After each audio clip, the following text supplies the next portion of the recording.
নমস্কার বন্ধুরা, সবিতা কিচেনে সবাইকে স্বাগত। আজও আমি আরো একটা রেসিপি নিয়ে হাজির হয়ে গেছি। আজ আমি বানাবো সাজনা চচ্চড়ি। এই দেখুন, সাজনাগুলো দেখতে কত সুন্দর। এখন মার্কেটে প্রচুর পরিমাণে সাজনা পাওয়া যাচ্ছে। আপনারা মার্কেট থেকে এনে এভাবে সাজনা চচ্চড়িগুলো বানান আর সবাই মিলে খান, দেখবেন আপনাদেরও কিন্তু ভীষণই ভালো লাগবে।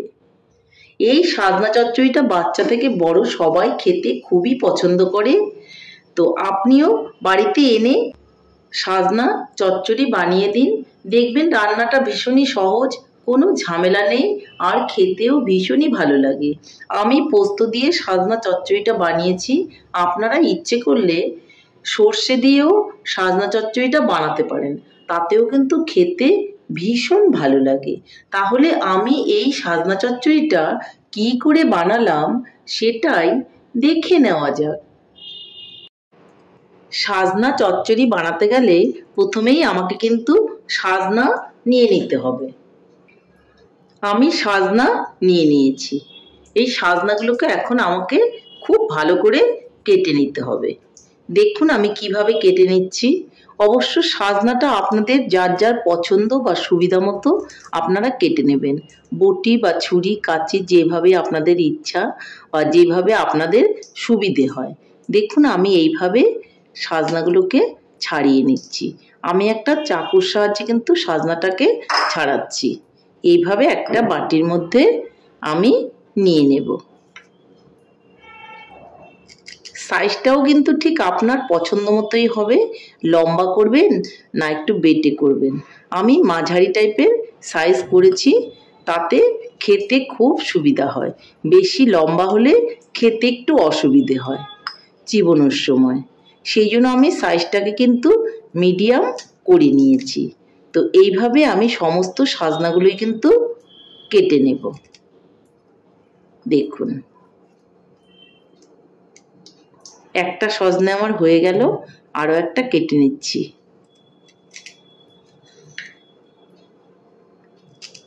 কাটাটা খুবই সহজ। চোচাটাকে অবশ্যই ছুলে রান্না করবেন, তাহলে কিন্তু খেতে ভালো লাগবে।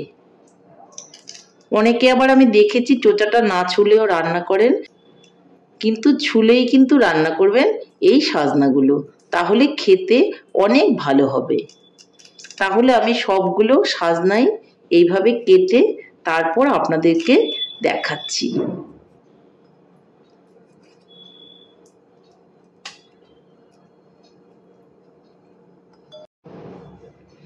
দেখুন আমি সবগুলো সাজনাই কিন্তু ছুলে নিয়ে নিয়েছি। এখন আমি খুব ভালো করে ধুয়ে নেব।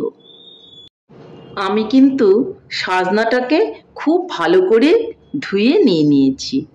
সঙ্গে একটা আলু কেটে লম্বা লম্বা করে সেটাকেও কিন্তু আমি ধুয়ে নিয়েছি। এখন আমি এই পোস্ত আর কাঁচা লঙ্কা এই দুটোকে একসঙ্গে বেটে নেব।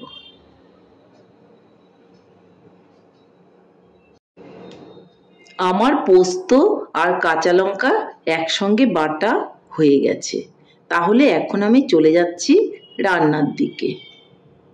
এদিকে উনানে একটা কড়াই বসিয়ে দিয়েছি। কড়াইয়ের মধ্যে দিয়ে দিব আমি একটু তেল। তেলটা গরম হয়ে গেলে এর মধ্যে আমি দিয়ে দিব শুকনো লঙ্কা। শুকনো লঙ্কাটা সুন্দর গন্ধ বেরোলে এর মধ্যে দিয়ে দেব লম্বা লম্বা করে কেটে রাখা আলু।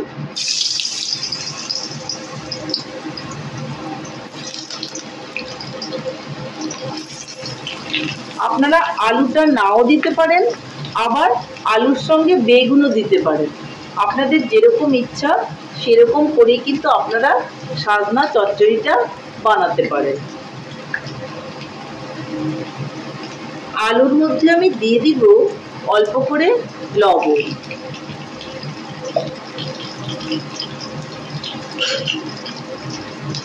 একটু ভালো করে নেড়ে চেড়ে নেব।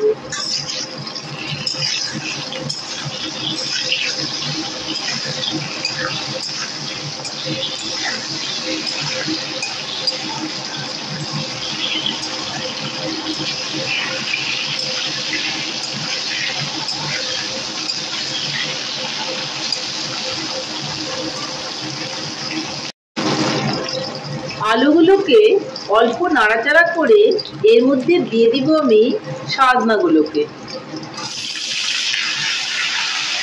সাজনা আর আলুটা দেওয়ার পর এর মধ্যে আরো একটু লবণ দিয়ে দেব আর দিয়ে দিব অল্প করে হলুদ।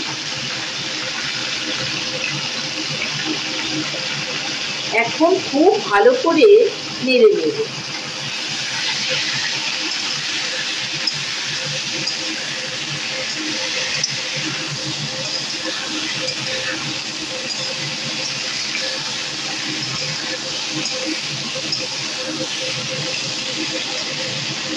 রান্নাটাকে আমি একটু ঢাকা দিয়ে করব, যার জন্য একটা ঢাকনা দিয়ে দিচ্ছি।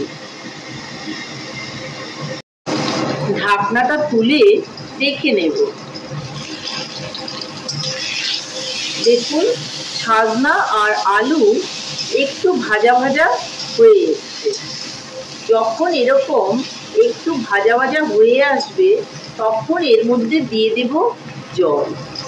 জলটা কিন্তু অবশ্যই গরম দিতে হবে, দ্যাট মিনস ফুটনো জল দিতে হবে।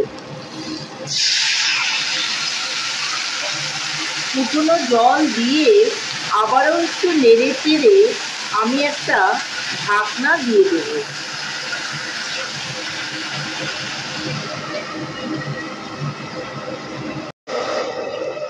ঢাকনাটা তুলে আমি দেখে নেব।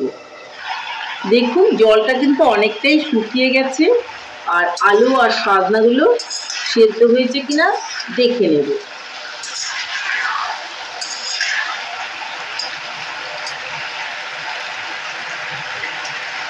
আলুগুলো একদমই সেদ্ধ হয়ে গেছে, দেখুন টুকরো হয়ে গেল। আর সজনে ডাঁটাগুলো সেগুলো সব সেদ্ধ হয়ে গেছে, দেখুন দেখতেই পাচ্ছেন একদমই সেদ্ধ হয়ে গেছে। এখন আমি এর মধ্যে যে পোস্ত আর লঙ্কাটা বেটে রেখেছিলাম সেটাকে দিয়ে দেব।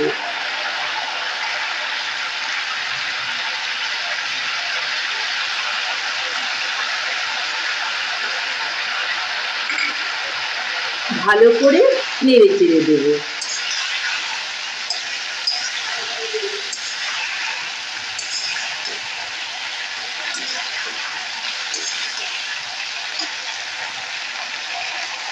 পোস্তর বাটিটা ধুয়েও একটু জল দিয়ে দেব।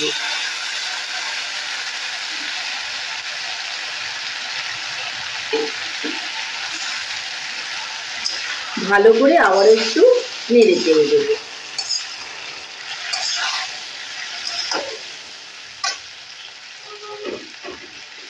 এখন আমি এর মধ্যে দিয়ে দেব অল্প করে চিনি।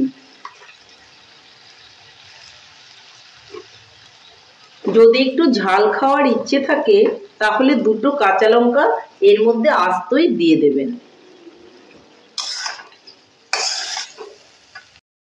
পোস্তটা দেওয়ার পর খুব বেশি ভাজার কিন্তু প্রয়োজন নেই। দেখুন আমার চচ্চড়িটা কিন্তু হয়ে গেছে। এখন আমি নামিয়ে দেব। তার আগে আমি অল্প করে সর্ষে তেল দিয়ে দেব। এটা দিয়ে 2-3 মিনিটের জন্য ঢেকে রেখে দেব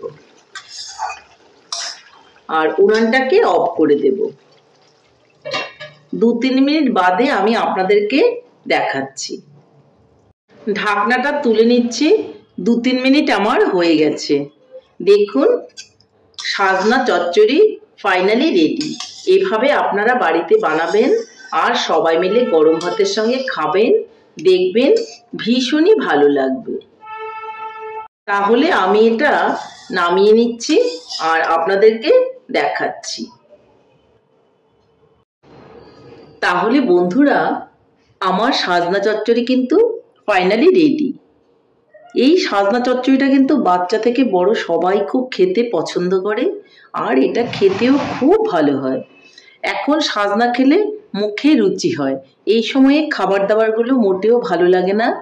যদি সাজনা খাওয়া যায় তাহলে কিন্তু খুব ভালো লাগে। আপনারা আমার রেসিপিটা ফলো করে এইভাবে বাড়িতে বানান আর আপনারাও সবাই মিলে খান, দেখবেন আপনাদেরও ভীষণই ভালো লাগবে।